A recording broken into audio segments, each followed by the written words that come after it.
What do you do when you've let your meat chickens live in your greenhouse? And you need to plant seeds and you need your soil heated up.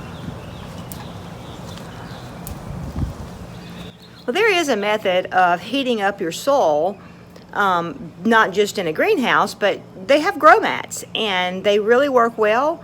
I actually have one, but they are very expensive. And when you're talking about starting a lot of seedlings, that can be an issue. You really need your soil to be between 65 and 70 degrees for your seeds to start coming up really good. So what I have done, I'm using an electric blanket. And it does have a shut off where it will only stay warm for a certain amount of time. So I don't usually turn it on until late at night when the temperature is going to go down. And remember, y'all, I do live down here in Mississippi, so I know my northern friends may not be able to do it just like I'm doing it.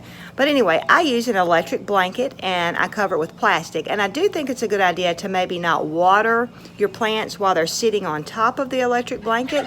You may want to move it. But I'm going to show you how I do it. I've actually done this method for about 2 or 3 years now, and this is my plastic from last year, so it's pretty dirty, but the inside is still clean where I'm going to place my blanket.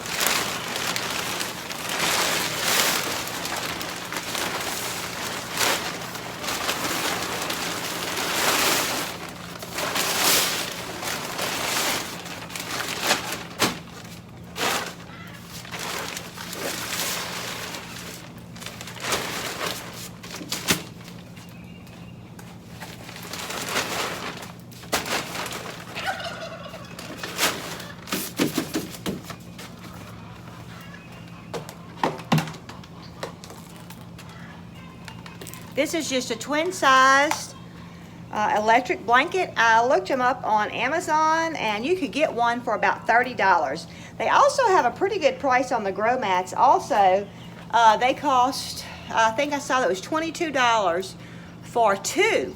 And they're 10 by 20 inches. But I would need 7 to fit on this table.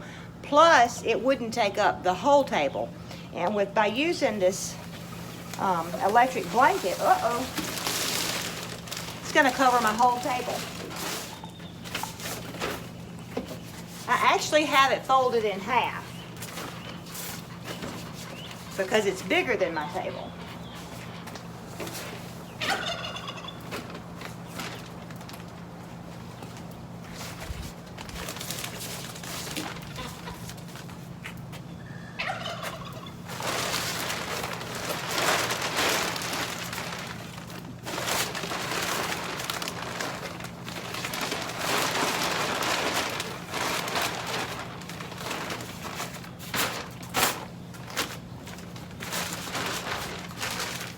Now, even though you're not going to want to water your plants on here, even though it's covered with plastic, you know, there is a risk that the blankets are not made for this purpose. So, you know, you need to do this at your own risk.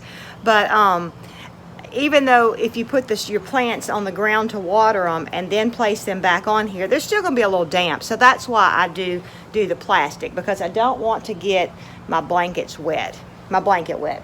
But I've had great success at doing this. Like I said, I've done it for the last 2 or 3 years. So now I need to move my plants over here. But I'm going to tell you this, my seedlings have actually come up some. I had moved them really close by the house under the patio because we've had 2 bouts of really bad weather, and so I didn't want my seed trays to get blown over, so I put them real close to the house. And some of them have actually sprouted. But we do have some nights that the temperature is going to be getting down into the 30s, and so I'll probably make a little dome and get another piece of clear plastic and put over it, since I do have some seedlings up. If my seedlings weren't up, I wouldn't have to do that.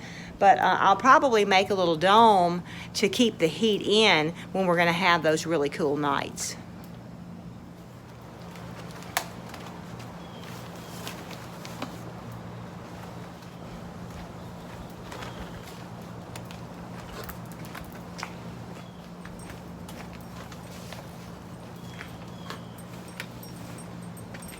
One thing I did want to add is that, you see, our concrete slab comes out here, and that is out from under our patio cover.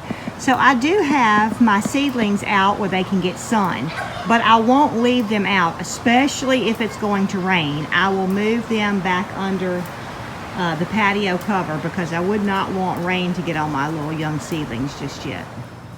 And here's my setup. But golly, y'all, look at that extra room down here at the end of my table. So I guess that means I need to go start more seeds. I hope this little video's helped y'all. Give y'all a few ideas. Whatever you do, be careful. Hope you're having a great day.